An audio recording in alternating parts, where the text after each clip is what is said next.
He lived alone for years, forgotten by the world, haunted by his past. But one cold night, everything changed. He found her, bleeding, broken, and barely breathing, in the corner of his barn. A stranger, a Comanche woman. He saved her life, but what she carried inside would destroy everything he thought he knew about his own. Because the moment he learned who she truly was, his world came crashing down. And what happens next will stay with you forever. The wind howled across the open plains as dusk settled over the desolate land. Miles from the nearest town, the only light for acres came from a single flickering lantern hanging outside an old wooden barn. Inside the ranch house nearby, James Callahan, a reclusive rancher in his late 50s, sat in silence, sipping lukewarm coffee, staring at a photo of his late wife. Her death 10 years ago had turned his soul to stone, and since then, he'd chosen solitude over companionship, pain over healing. People called him the ghost of the valley, a man so detached, even time seemed to avoid him. His horses stirred restlessly in the barn. At first, he ignored the noise, just the wind, he thought. But then came the sound of wood creaking and a soft, barely audible moan. He stood, instinct sharpening. He grabbed his coat, slung his rifle over his shoulder, and stepped into the night. The cold air bit at his skin as he made his way to the barn. He opened the door slowly, eyes scanning the stalls. Then he saw her. Lying in a pile of hay was a young woman, no older than 25. Her skin dusted with dirt and dried blood. Her long black hair clung to her cheeks, and her breathing was shallow. She was unconscious, one arm twisted beneath her, the other stretched out like she'd been crawling. Her clothes were torn, stained, and she had a deep gash across her ribs. James stepped closer, heart racing. Her face was bruised, but her features were unmistakable: strong cheekbones, a proud nose, and copper-toned skin. She was Comanche. He hesitated. His father had fought bitterly with Comanche tribes in his youth. The stories were filled with blood and fear. But James wasn't his father. This woman, whoever she was dying, and something in him refused to let her die alone. He dropped his rifle and knelt beside her. "You're safe now," he whispered, though he wasn't sure she could hear him. He lifted her gently and carried her inside his home. She was light, frighteningly so, like the weight of a wounded bird. As he cleaned her wounds and wrapped the gash with an old bandage, she stirred and winced in pain but didn't wake. He placed her on the sofa, lit a fire, and sat beside her, watching the flames dance across her fragile face. By morning, the fever had set in. She murmured in her sleep, her words half English, half Comanche. One word kept repeating: Nakoni. It stirred something in James's memory. That was the name of a band from the Comanche Nation, now nearly vanished. Most people didn't even speak of them anymore. Her presence was a mystery, and every passing hour deepened it. 3 days passed. James barely slept. He changed her bandages, spooned broth into her mouth, and whispered small comforts to a woman he didn't even know. Finally, on the 4th night, she opened her eyes. They were sharp and dark, piercing through him like arrows. She tried to sit up, panicked and disoriented. James raised his hands. "Easy. You're hurt. You're safe here." Her eyes darted across the room, then back to him. "Where am I?" Her voice was hoarse, barely a breath. "My ranch," he said softly. "I found you in my barn. You were bleeding. What happened to you?" She didn't answer. Her gaze fell to her bandaged side. Her hands trembled. "You shouldn't have helped me," she whispered. "Why?" he asked. "Someone's after you?" She didn't reply, only looked away. Her silence was louder than any scream. Over the next few days, she grew stronger but remained distant. She spoke little, ate little, and often stared out the window for hours. James learned her name, Tala. Beyond that, she offered nothing. No family, no reason why she was out there bleeding and alone. But James didn't press. He knew what it was like to be broken. Still, strange things began to happen. On the 6th night, James spotted tire tracks near the edge of his property. The next morning, his gate was left open, something he never did. He began to sense eyes on them, unseen but present. One afternoon, he found a set of boot prints in the barn, larger than his. Someone had been watching. That night, as he secured the windows and doors, he asked Tala directly, "Who's looking for you?" She flinched. "You wouldn't believe me. Try me." She stood slowly, her expression grave. "I wasn't supposed to survive. I was left for dead." "Why?" he asked. She looked him dead in the eye. "Because I know the truth." Before he could ask more, she collapsed to the floor, her body racked with pain. He caught her in his arms. "Tala," he cried, but she had already passed out. He laid her on the couch and checked her wound. It had reopened. Panic surged in his chest. He rushed to his medicine cabinet, working to stop the bleeding. As he patched her up again, his mind raced with questions. What truth did she carry? Who wanted her dead? Why was someone trespassing on his land? And why did her face look familiar? That night, as Tala slept restlessly, James sat by the fire with a cup of coffee he didn't drink. He pulled out the old wooden box he hadn't touched in years, the one with all his father's war documents. Inside were faded maps, letters, and a photograph from the 1860s. His father and two soldiers stood with a young Comanche woman held by chains. On the back of the photo was scribbled a single word, Nakoni. His heart stopped. The woman in the photo had Tala's eyes. He looked over at her sleeping form. The resemblance was uncanny. But it couldn't be. She was too young. It didn't make sense. Unless the truth she carried wasn't just about survival. It was about something much, much older. Something buried in history. Something his own family might have been part of. He leaned back, trying to process what he was starting to suspect. He didn't know who Tala really was, but if he was right, her presence here would unravel everything he thought he knew about his past, and maybe destroy the last pieces of peace he had left. And she hadn't even told him the real story yet. James barely slept that night. The image from his father's old photograph haunted him. The chained Comanche woman, the word Nakoni scribbled on the back, and the chilling resemblance to Tala. As dawn crept in through the cabin windows, a strange mix of guilt, fear, and disbelief boiled in his chest. He stared at Tala, still asleep on the couch, her brow furrowed as if trapped in some invisible nightmare. By mid-morning, she stirred, blinking against the pale light. James knelt beside her, holding the photo gently in his weathered hands. "I need you to look at something," he said softly. She glanced at the photo. The moment her eyes landed on it, her breath hitched. Her fingers trembled as she took it. Her silence was deafening. "You recognize her?" James said. It wasn't a question. It was the truth laid bare. Tala stared at the photograph for what felt like hours, her lips pressed in a tight line. Then finally, she whispered, "That was my great-grandmother. She was taken by white soldiers. She never returned to her people. They called her Little Moon. She was only 16. James's throat tightened. "My father was one of the men in this photo," he admitted, shame coating every word. "He never told me who she was. Just said he fought in the frontier wars. This wasn't in the stories." Tala's eyes darkened, her voice brittle. "Because men like your father wrote the stories. My people's truths were buried in silence." James felt like the floor had dropped beneath him. The woman he had saved, sheltered, fed, was living proof of a past soaked in pain, and his own family had been part of it. "I didn't know," he whispered. "I believe you," she replied quietly. "But others won't. Not the ones looking for me." That name, Nakoni, wasn't just history.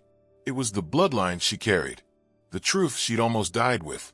She explained slowly that she'd been working with a Comanche preservation group, gathering oral histories passed down through families, stories of abductions, violence, children born in captivity, and those who escaped. They had uncovered journals, coded letters, and names of soldiers who'd quietly erased entire bloodlines. One of those names had matched James's father, and Tala had been getting too close. They thought if I disappeared, no one would ask questions. Just another missing native girl. No headlines. No outrage, she said. Her voice cracked, but she didn't cry. "But I survived. I crawled through a dry creek bed for miles before collapsing in your barn." James felt sick. "You almost died because someone didn't want the truth told." "Because the truth shames people in power," she said. Later that afternoon, James saddled his horse and rode to town to gather supplies, medicine, more food, a new bolt for the front door. Every second away from the ranch made him anxious. When he returned, the sun was dipping low, and a black truck was parked just off the road, half hidden among the trees. Its presence was wrong. No dust on the tires, no ranch plates, tinted windows. James's instinct screamed. He approached the house carefully, gun at his side. Tala was still inside, unharmed, but tense.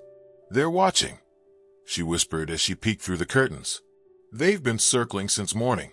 I didn't want to call out and risk them breaking in." James locked every door, every window, checked every round in his rifle. He knew these men weren't here for conversation. "We'll make it through tonight," he said, trying to sound sure, even as dread settled in his chest like concrete. As the hours passed, James listened to every creak, every whisper of wind. Tala sat near the fireplace, her knees pulled to her chest, clutching a small leather pouch she hadn't shown him before. Inside were old beads, a faded cloth, and a silver pendant etched with symbols. "My great-grandmother wore this," she said, handing it to him. "It's all I have left of her." James turned it over gently. It felt heavy, not just with weight, but with the gravity of generations. "I'll protect you," he said, "no matter what it costs." She looked at him for a long time. "You don't have to pay for your father's sins." "I'm not," he replied. "I'm paying for my silence, for not asking questions sooner." Around midnight, headlights appeared in the distance. One vehicle, then two. James loaded the rifle and handed Tala a pistol. "If they try to break in, don't hesitate," he said. "We won't let them bury the truth again." They waited in darkness. The vehicles didn't approach the house directly. Instead, they parked on the ridge, watching. Hours passed. Then the engines revved, and the trucks backed away slowly, disappearing into the trees. "What was that?" Tala asked, her voice barely above a whisper. James shook his head. "A warning. They want us to know they're close, and that they're not finished." The next morning, Tala asked James to drive her to a location outside town where she could safely upload the evidence she had. USB drives, photos, documents, hidden in the lining of her leather pouch. She said if anything happened to her, the truth would still reach the world. James nodded. He wasn't letting anything happen to her, not now. But as they approached the canyon road, a black SUV swerved onto the dirt behind them. James's jaw tightened. "Hold on," he growled, slamming the gas. The truck gave chase, gravel flying in its wake. Tala clutched the door handle, eyes wide with terror. They reached the overlook and jumped out. James raised his rifle as the SUV skidded to a stop. Two men stepped out, one in a government-style windbreaker, the other in plain clothes with cold eyes. "We're looking for a fugitive," one said. "Goes by the name Tala Blackwater. She's been involved in anti-state activities." James didn't lower his weapon. "She's under my protection, and she's done nothing but search for her family's truth." The agent's expression didn't change. "We'll take her either way." Tala stepped forward, her voice steady. "You'll have to kill us both." The agent paused, then smirked. "That can be arranged." James braced for the worst, but before anything could happen, another truck came rumbling up the hill, this one marked with tribal police insignia. A tall native officer stepped out, followed by two more. "Back away from them," he ordered. "They're under our jurisdiction now." The agents hesitated, then backed off slowly. "This isn't over," one of them muttered before driving away. James lowered his rifle, breath shaking. Tala turned to the tribal officer and embraced him. "Uncle," she whispered, "you got my message." He nodded. "You did good, Tala. You brought the story home." James stood in silence, overwhelmed by what had just happened. The past he'd never questioned had come roaring into his present and nearly destroyed him. He looked at Tala, standing beside her people, strong despite everything. In that moment, he realized he hadn't saved her. She had saved him from a lifetime of ignorance, from silence, from inherited guilt. And he knew the worst and most shattering truth was still yet to come.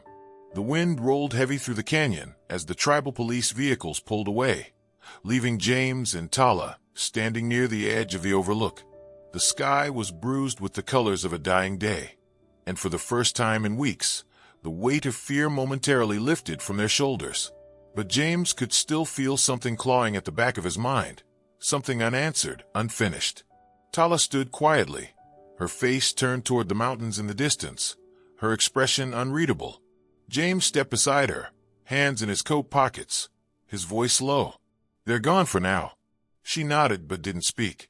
Silence stretched between them, heavy and intimate. Then she finally said, "There's one last thing you need to know, James. One final truth I haven't told you." James looked at her uneasy. He'd braced for many things over the past few days: violence, secrets, betrayal. But something in her tone chilled him in a different way. "I'm listening." Tala pulled the small silver pendant from her pocket, the one that had belonged to her great-grandmother, and held it out to him. "You said your father never spoke of the woman in that photo. But did he ever mention what happened to her afterward?" James thought hard. "Only that she vanished. Said she was taken back by her tribe. That's all I ever heard." Tala shook her head slowly. "That's a lie. She didn't vanish. She escaped. And not alone." She reached into her leather pouch again and pulled out an old piece of parchment, aged, fragile, folded carefully. She handed it to James with trembling fingers. He unfolded it gently. It was a faded birth record. At the top, the name, Little Moon. Below it, a child's name. He read it aloud. "Isaac Callahan?" His heart stopped. "That child," Tala said, voice shaking, "was your grandfather." James stared at the paper in disbelief, the edges fluttering in his fingers. "No, that's not possible. My grandfather was born on a small farm near Abilene. He was born in captivity." Tala interrupted.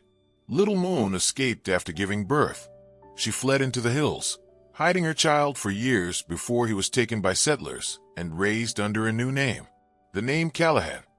James's breath caught in his throat. "You're telling me my grandfather was Comanche?"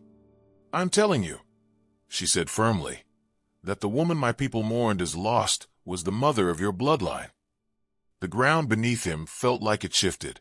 His entire life, his identity, his name, the legacy he'd been taught, now felt like a fragile lie.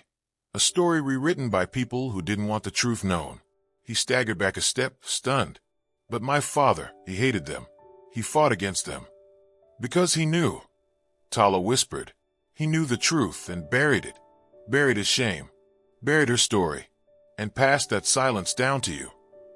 James dropped to the ground, breath shallow, chest tight. He saw his father's face in his mind, stern, cold, proud. A man who'd never spoken a kind word about the Comanche, yet carried their blood in his veins. And now James knew, so did he. His world didn't just crack. It shattered. Tala knelt beside him, placing a hand on his shoulder. "This truth isn't here to destroy you. It's here to free you, to give voice to the woman your family forgot." James looked at her, eyes full of emotion he could no longer contain. "I've spent my whole life thinking I was just some broken rancher, a ghost in an empty valley. I didn't even know who I was." "You do now," she said softly. They sat there for a long time, the canyon echoing with the quiet truths of a story too long buried. When they returned to the ranch, James brought out the old photo again. This time, he placed it beside the birth record, and something inside him shifted. Grief. Yes, but also peace. A door had opened he never knew existed. In the weeks that followed, Tala stayed at the ranch as she worked with her tribal network to release her story to the world. News outlets picked it up. Headlines ran wild. Lost bloodlines, Comanche truth buried by soldiers, now exposed by descendant. The public response was explosive: shock, sympathy, outrage. And in the center of it all stood Tala and James. He spoke to the press once, briefly, his voice raw but steady. "I thought I was sheltering a stranger. Turns out, I was welcoming home my own truth. I am the product of a story erased, and I won't let it stay hidden any longer." People came, tribal elders, historians, journalists. The barn where Tala collapsed became a symbol. James transformed it into a small memorial, placing the photo, the birth record, and the pendant beneath a pane of glass. It became a place for truth to breathe. But Tala wasn't done. One morning, she told James she needed to return to her ancestral land, to finish what her great-grandmother started. She invited him to come. He didn't hesitate. Together, they walked through the sacred plains, where Little Moon had once fled for her life. Tala performed a ceremony, scattering wild sage and singing in the old language. She gave James a handmade armband, woven with beads in the colors of an Akoni, and placed it on his wrist. "You are no longer just a Callahan," she said. "You're a bridge between what was stolen and what will rise again." Tears welled in James's eyes. "I never thought I'd feel like I belonged anywhere." "You do now," she said, "and your story is just beginning." Months passed.